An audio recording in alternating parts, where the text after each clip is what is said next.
একদিন সকালে হঠাৎ করেই মা মাথা ঘুরে পড়ে যায়। এরপর আমি মাকে ডাক্তারের কাছে নিয়ে গেলাম। আর ডাক্তার আমাকে যা বলল তা শোনার পর তো আমার পায়ের নিচের মাটিটাই সরে গেল। কারণ ডাক্তার আমাকে বলল, তোমার মা আবারও মা হতে চলেছে, তোমার মায়ের বাচ্চা পেটে। কিন্তু এটা কিভাবে সম্ভব? কারণ আমার বাবা মারা গিয়েছিল আরো 15 বছর আগে। আর একটা বাড়িতে শুধু আমি, মা আর আমার স্বামী ছাড়া আর কেউই থাকতো না। তাহলে মায়ের পেটের এই বাচ্চাটা কার? তারপরে আমি যা জানতে পারলাম তা জানার পর তো আমি পুরোপুরি একেবারে ভেঙে পড়লাম। কারণ আমার মায়ের পেটে যে বাচ্চাটা ছিল সেই বাচ্চাটার কারো না, সেই বাচ্চাটা ছিল আমারই স্বামীর বাচ্চা। আমার নাম মিতু। আমার পরিবারে আমি আর আমার মা ছিলাম। আমার যখন 5 বছর তখন আমার বাবা মারা যায়। আর আমার বাবা রিক্সা চালক ছিলেন। রোড অ্যাক্সিডেন্টে আমার বাবা মারা যায়। আমার বাবা যখন মারা যায় তখন আমার মার বয়স খুবই কম, কারণ আমার মার খুব অল্প বয়সে বিয়ে হয়েছিল। আমার বাবা যখন মারা যায় তখন আমার মায়ের বয়স মাত্র 20 বছর। আমার মায়ের 20 বছর হবার পরেও বাবা মারা যাওয়ার পরে মা আমার জন্য আর কোনো বিয়ে করেনি। আমার নানা চেয়েছিল মাকে আবারও বিয়ে দিতে, কিন্তু আমার মা শুধুমাত্র আমার চিন্তা করে আর কোনো বিয়ে করেনি।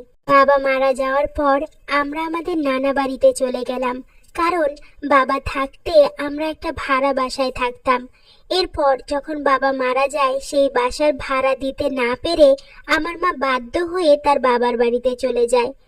কিন্তু ভাগ্যের নির্মম পরিহাসে আমরা ওই বাড়িতে যাওয়ার পর 2-3 বছর পরেই আমার নানা মারা যায়। আর আমার নানা মারা যাওয়ার পরে আমাদের নতুন আরেকটা যুদ্ধ শুরু হয়, কারণ আমার মারা ছিল 2 ভাই বোন। আমার মামা আমার মাকে বেশ ভালোবাসতো, অনেক পছন্দ করত এবং বোন হিসেবে খুবই যত্ন করত। কিন্তু আমার মামি আমার মাকে কোনোভাবেই পছন্দ করতো না। আমার মামা যে আমাদেরকে সাহায্য করত এই বিষয়টা আমার মামি কোনোভাবেই সহ্য করতে পারতো না। আমার মামার সামনে মামি আমাদের সাথে ভালো ব্যবহার করলেও আমার মামা যখন বাড়িতে না থাকতো মামি আমাদের সাথে প্রচন্ড খারাপ ব্যবহার করত। এভাবেই আমার আর মায়ের জীবনটা খুবই কষ্টে যাচ্ছিল। কিন্তু এর মধ্যে মামি আবার এমন ব্যবহার শুরু করলো, তিনি মামার সামনেও আমাদের সাথে প্রচুর খারাপ ব্যবহার করত। মামাকে বারবার বলতো, আমার সংসারে তোমার এই বিধবা বোন থাকতে পারবে না, তাহলে আমার সংসারটা নষ্ট হয়ে যাবে। তোমার এই বোনটা ভালো না, তাই তার স্বামী এত তাড়াতাড়ি মারা গেছে। আর তোমার বোন যদি এই বাড়িতে থাকে তাহলে তুমিও তাড়াতাড়ি মারা যাবে। আমার মা যখন মামির মুখে এরকম কথা শুনলো, আমার মা সহ্য করতে পারছিল না। কারণ আমার মা চাচ্ছিল না আমার মামা আর মামির মধ্যে মায়ের জন্য কোনো সমস্যা হোক। এই জন্য আমার মা আমার হাত ধরে সেই দিনই সেই বাড়ি থেকে বেরিয়ে পড়েছিল। আমার মামা অনেক চেষ্টা করেছিল আমাদেরকে ওই বাড়িতে রাখার, কিন্তু আমার মামি কোনো কিছুতেই রাজি হচ্ছিল না। তাই বাধ্য হয়ে আমি আর মা সেই দিন আমার মামার বাড়ি থেকে বেরিয়ে এসেছিলাম। এরপর থেকেই আমাদের জীবনটা কষ্টে কাটাতে শুরু করলাম। আমার মা খুব কষ্ট করে আমাকে বড় করেছিল। আমার মা অনেক বাসায় কাজ করত। আমার মা অনেক বাসায় কাজ করে একটা রুম ভাড়া নিল। আমি আর মা সেখানেই থাকতে শুরু করলাম। মা সারাদিন অনেক কষ্ট করে তারপরে সন্ধ্যার সময় বাড়িতে ফিরে আসতো। আর আমার মা চাইছিল আমি যাতে পড়াশোনা করি, এই জন্য আমাকে একটা সরকারি স্কুলেও ভর্তি করে। আমি খুব কষ্ট করে পড়াশোনা করছিলাম, কারণ আমার মার তেমন কোনো ইনকামই ছিল না। যে ইনকামটা ছিল সেই ইনকাম দিয়ে আমাদের ঘর ভাড়া আর খাওয়া খরচ চালানোটাই খুব কঠিন ছিল। তাই খুব কষ্ট করে আমার পড়াশোনাটা চালানো হতো। এভাবেই অনেক কষ্টে আমাদের জীবন কাটছিল। এর মধ্যে আমার যখন 11 বছর শেষ হয়ে 12 বছরে পড়লো, তখন আমার জীবনে নেমে আসলো আরেক ঝড়। কারণ আমি যেই স্কুলে পড়তাম ওই স্কুলে একটা দপ্তরি ছিল। দপ্তরির বয়সটা প্রায় 25 বছরের কাছাকাছি হবে। ওই লোকটা আমাকে পছন্দ করত, কিন্তু সেই সময় আমি পছন্দের কোনো কিছুই বুঝতাম না, কারণ আমার বয়সটা খুবই কম ছিল। আমার বয়স ছিল মাত্র 12 বছর। তারপর একদিন হঠাৎ করে ওই দপ্তরি আমার পেছন পেছন আমার বাড়িতে চলে আসলো। আমার বাড়িতে চলে এসে আমার মায়ের কাছে প্রস্তাব দিল সে আমাকে বিয়ে করতে চায়। কিন্তু আমার মা প্রথমে রাজি হয়নি। তারপর সে অনেক বোঝালো আমার মাকে সে বোঝালো যে সে আমাদের বাড়িতেই থাকবে এবং আমাদের সংসারের খরচ সে বহন করবে। এরপর মা অনেক চিন্তা ভাবনা করে দেখলো আসলেই তো আমাদের চলাফেরা করতে খুবই সমস্যা হয়, তার মধ্যে যদি উনি আমাদের সংসারের খরচ বহন করে এবং আমার পড়াশোনাও চালায় তাহলে মায়ের জন্য একটু ভালো হবে। এরপর মা ওই লোকটাকে বলে, আচ্ছা ঠিক আছে, আমি রাজি আছি, কিন্তু আমার মেয়েটার তো বয়স অনেক কম, আমার মেয়েটাকে একটু বুঝিয়ে শুনিয়ে নিতে হবে। এরপর ওই লোকটা রাজি হলো। ওই লোকটার নাম ছিল স্বপন। তারপর আমার মা আমাকে বলল, আমি তোর বিয়ে দিতে চাই। আমি তো বিয়ে সম্পর্কে কোনো কিছুই বুঝতাম না। আমি কথাটা শুনে খুব অবাক হয়েছিলাম। আমি মাকে বলেছিলাম, মা আমার বয়স তো খুবই কম, কিন্তু এখন আমি কোনোভাবেই বিয়ে করতে চাই না। মা বলেছিল ওই দপ্তরিটা তোকে পছন্দ করে, সে আমাদের সংসারে খরচ চালাবে, তোর পড়াশোনাও চালাবে। আমি রাজি ছিলাম না। এক পর্যায়ে মা আমাকে জোর করে ওই দপ্তরির সাথে বিয়ে দিল। আমি খুবই কান্নাকাটি করছিলাম, কিন্তু কেউ আমার কোনো কথা শুনলো না। সবাই জোর করে আমার মাত্র 12 বয়সে 25 বছরের একটা লোকের সাথে আমার বিয়ে দিয়ে দিল। এরপর সেই কাল রাত্রিটা এলো, যেই রাত্রিটার জন্য আমি কোনোভাবেই প্রস্তুত ছিলাম না। আমার মা আমাকে অন্য একটা ঘরে বসিয়ে দিল। আমাদের যেই বাড়িতে থাকতাম সেই বাড়িতে 2টা ঘর ছিল। তারপর যখন আমার মা আমাকে ওই ঘরে বসিয়ে রেখে মার ঘরে চলে যাচ্ছিল, আমি খুব ভয় পাচ্ছিলাম। আমি মাকে বলছিলাম, মা তুমি কোথায় যাচ্ছ? মা আমাকে বলল, আজ থেকে তুই এই ঘরেই থাকবি, আর স্বপন আজ থেকে তোর সাথে থাকবে। আমি এই কথাটা কোনোভাবেই মেনে নিতে পারছিলাম না। আমি মাকে বলছিলাম, মা তুমি এইসব কি বলছো? আমি কেন ওনার সাথে থাকবো? আমি তো তোমার সাথে থাকি আর তোমার সাথেই থাকবো। এরপরে মা আমাকে কোনোভাবে বুঝিয়ে এই ঘরে বসিয়ে যায়। মা আমাকে বলে, আচ্ছা ঠিক আছে, আমি তোর সাথেই থাকবো, তুই এখন এখানে বসে থাক, আমি একটু পরেই চলে আসছি। কিন্তু এই কথা বলে যে মা গেল, মা আর আসলো না। কিছুক্ষণ পর ওই স্বপন নামের লোকটা আমার ঘরে আসলো। তাকে দেখে আমি চিৎকার করে কান্না করতে শুরু করলাম। আমার মা আমার চিৎকার শুনে দৌড়িয়ে আমার ঘরে আসলো। মাকে আমি বললাম, মা আমি ওনার সাথে কোনোভাবেই থাকবো না। উনি এই কথাটা শুনে খুবই বিরক্ত হলো। এরপর আমি যখন কোনোভাবেই কথা মানছিলাম না, এক পর্যায়ে বাধ্য হয়ে সে আমাকে আমার মায়ের সাথে যেতে দিল। আমি ওই দিন আমার মায়ের সাথেই ছিলাম। আমি ভুলেও আর ওই লোকটার ঘরে যেতে চাইছিলাম না, কারণ ওনার সাথে আমি কেন থাকবো। ঠিক এরকম ভাবেই দিন কাটছিল। উনি আমাকে জোর করে ওনার ঘরে রাখতে চায়, আর আমি দৌড়িয়ে আমার মার ঘরে চলে আসি। এরকম করেই আমার দিন কাটছিল। আমি ওনার সাথে কোনোভাবেই কথা বলতাম না। স্কুলে গেলে আমি ওনার থেকে পালিয়ে পালিয়ে বাঁচতাম, কারণ ওনার সামনেই পড়তাম না। ওনাকে দেখলে আমার ভীষণ ভয় লাগতো। আর বাড়িতে আসার পরে তো আমি ওনার সামনেই পড়তে চাইতাম না। এসব নিয়ে আমার স্বামীর সাথে আমার মায়ের প্রচন্ড ঝগড়া লাগলো। আমার স্বামী আমার মাকে বলল, এরকম করলে তো আমি আপনার মেয়েকে নিয়ে কিভাবে সংসার করব, ও তো আমার সাথেই থাকতে চায় না। এসব নিয়ে ওনাদের মধ্যে অনেক কথা কাটাকাটি হলো। আমি বাহির থেকে সব দাঁড়িয়ে দাঁড়িয়ে শুনছিলাম। আমি কোনো কিছুই বুঝতে পারছিলাম না, কারণ তখন আমার বয়সটা খুবই কম ছিল।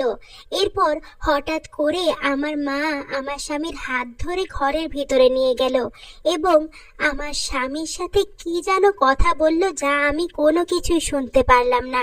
আমার মা কি কথা বলার পরে আমি দেখলাম আমার স্বামী একেবারে চুপচাপ হয়ে গেল। সে আর কোনো ঝগড়া করছিল না। এরপর আমার দিনগুলো ভালোই কাটছিল, কারণ ওই দিনের পর থেকে আমার স্বামী আর আমাকে তার ঘরে জোর করে নিয়ে যায় না, জোর করে আমার সাথে ওই ঘরে থাকতেও চায় না।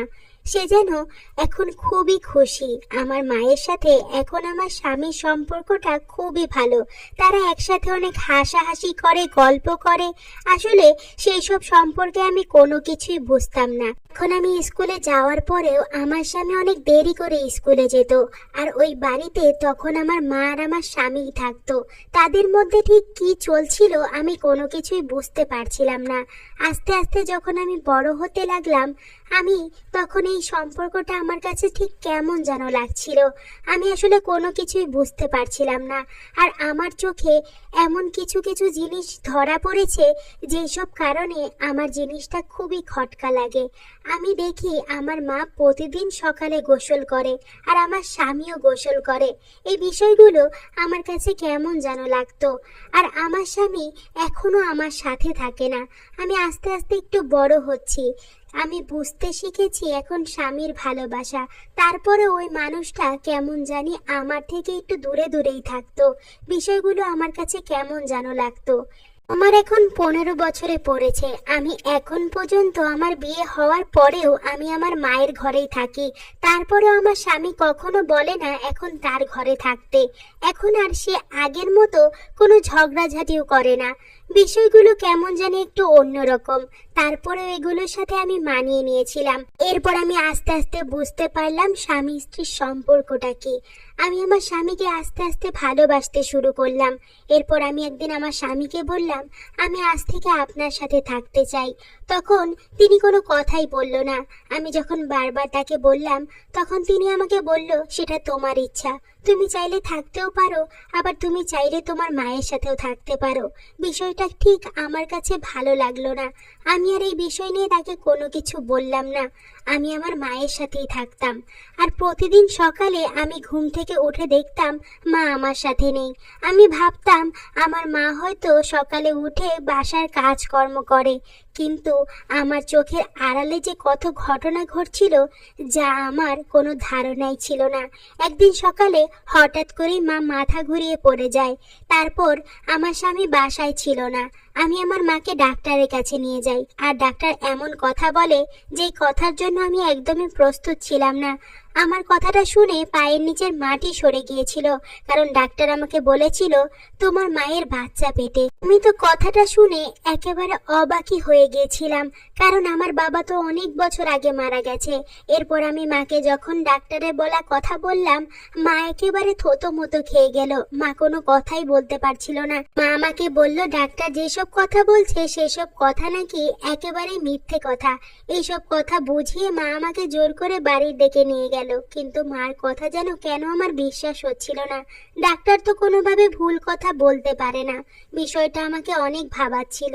ডাক্তারের বলা কথাটা আমি কোনোভাবেই ভুলতে পারছিলাম না। আমার মাথায় বারবার এই বিষয়টাই ঘুরছিল। ডাক্তার বলল আমার মায়ের বাচ্চা পেটে, আর মা বলল ডাক্তার নাকি মিথ্যা কথা বলছে। আমার কেন জানি না মাকে একদমই বিশ্বাস হচ্ছে না। আমার মনে হচ্ছে ডাক্তার যা বলেছে সব সত্যি কথা। আমার দিনগুলো এখন খুবই খারাপ যাচ্ছিল, কারণ আমার মাথায় শুধুমাত্র এই চিন্তাগুলোই ঘুরছিল। এরপর একদিন আমি স্কুল থেকে যখন বাড়িতে ফেরার পর আমি আমার স্বামী আর মায়ের মধ্যে শুনি প্রচণ্ড ঝগড়া চলছে। তারা কেউ লক্ষ্য করে নাই ওই টাইমে আমি বাড়িতে ফিরেছি। তারা যেসব কথা বলছিল তা শোনার পর আমি একেবারে অবাক হয়ে গেলাম। আমার স্বামী আমার মাকে বলছিল এই বাচ্চাটা তুমি নষ্ট করে ফেলো, কারণ এই বাচ্চাটা তুমি যদি রাখো তাহলে মৃত্যু জেনে ফেলবে এই বাচ্চাটা তোমার আর আমার। এই কথাটা শোনার পর আমার মাথাটা পুরো ঘুরতে শুরু করলো। আমি এটা কি শুনলাম? কারণ আমার মায়ের পেটে যে বাচ্চাটা ছিল সেটার কারণ না, সেই বাচ্চাটা ছিল আমার স্বামীর। আমার পা থরথর করে কাঁপতে শুরু করলো। আমার মা বলল আমি বাচ্চাটা নষ্ট করব না, কারণ এই বাচ্চাটা তোমার আর আমার। এসব কথা শোনার পর আমি আর সহ্য করতে পারছিলাম না, তাই আমি তাদের সামনে গিয়ে দাঁড়ালাম। তারা আমাকে দেখে পুরো ভয় পেয়ে গেল। আমার মা তো একেবারে অবাকই হয়ে গেল। আমি তাদেরকে জিজ্ঞাসা করে বসলাম তোমরা এসব কি বলছো, আর তোমাদের মধ্যে এরকম সম্পর্ক কতদিন ধরে চলছে? আর মা, তুমি না বলেছিলে তোমার বাচ্চা পেটে না, আর তুমি এসব কি বলছো? আর তোমার পেটে যে বাচ্চা, এই বাচ্চা কি আমার স্বামীর? আমার মা প্রথম অবাক হয়ে গেল। এরপর আমার মা সব কিছু বলল। আমার মা বলল হ্যাঁ, আমার পেটে বাচ্চা রয়েছে, আর এই বাচ্চাটা স্বপনের। আমি তো একেবারে কান্না করতে শুরু করলাম। মা, তুমি এসব কি বলছো? আমি দুইজনকেই দোষ দিতে শুরু করলাম। এরপর তারা দুইজন আমাকেই দোষতে শুরু করলো। তারা বলল সব নাকি আমার কারণে হয়েছে। আমি তো পুরো অবাক হয়ে গেছিলাম, তারা দুইজন এসব কি বলছে। এরপর আমার মা বলল, তুই যদি সেই দিন তোর স্বামীকে মেনে নিতি তাহলে আর এইসব হতো না। তুই প্রতিনিয়ত তোর স্বামীকে দূরে সরিয়ে দিয়েছিস, আর তোর স্বামী সেই জন্যই আমার কাছাকাছি চলে এসেছে, আর তার সাথে আমার এরকম সম্পর্ক তৈরি হয়েছে। তুই আমাদের জীবন থেকে সরে যা। আমি আমার মা আর আমার স্বামীর কথা শুনে শুধু অবাক হচ্ছিলাম। আমি তো তখন ছোট ছিলাম। যে বয়সে আমার বিয়ে হয়েছিল সেই বয়সে স্বামী স্ত্রী সম্পর্ক কি জিনিস আমি কোনো কিছুই বুঝতাম না। আজ তারা আমাকে দোষছে, আমার কারণে নাকি তাদের দুইজনের মধ্যে সম্পর্ক তৈরি হয়েছে। তারা দুইজনই আমাকে অপরাধী করছে। আমার মা বলছে, ওই দিন যদি তুই তোর স্বামীকে মেনে নিতি তাহলে তোর স্বামী এই কাজ করতো না, আর আজকে তোর স্বামীর সাথে আমার সম্পর্ক তৈরি হতো না। তাদের কথা শুনে আমার ভীষণ কষ্ট লাগছিল। আমি আর কোনো কিছু চিন্তা না করতে পেরে আমি তাদেরকে ছেড়ে ওই দিন বাড়ি থেকে চলে এলাম। এরপর আর আমি কোনোদিন আমার মায়ের সম্মুখীন হইনি। আমি আর জীবনেও পারবো না আমার মায়ের সামনে দাঁড়াতে। যে মা আমার সাথে এত বড় খারাপ কাজ করেছিল, আমি আর চাই না তার মুখ দেখতে। আমার মতো ভাগ্য যাতে কারো না হয়, এরকম স্বামী আর এরকম মা যাতে কারো ভাগ্যে না জোটে। বন্ধুরা, আজকের গল্পটা এখানেই শেষ করছি। আজকের গল্পটা আপনাদের কাছে কেমন লাগলো অবশ্যই কমেন্টস করে জানাবেন। গল্পটি ভালো লাগলে আমাদের চ্যানেলটি সাবস্ক্রাইব করে বন্ধু হয়ে পাশে থাকবেন। অবশ্যই বেল আইকনে একটি ক্লিক করে রাখবেন যাতে আমাদের চ্যানেলের সমস্ত ভিডিওর নোটিফিকেশন আপনাদের ফোনে চলে যায়। সবাই অনেক বেশি ভালো থাকবেন, সুস্থ থাকবেন। আরেকটা নতুন ভিডিও নিয়ে চলে আসবো।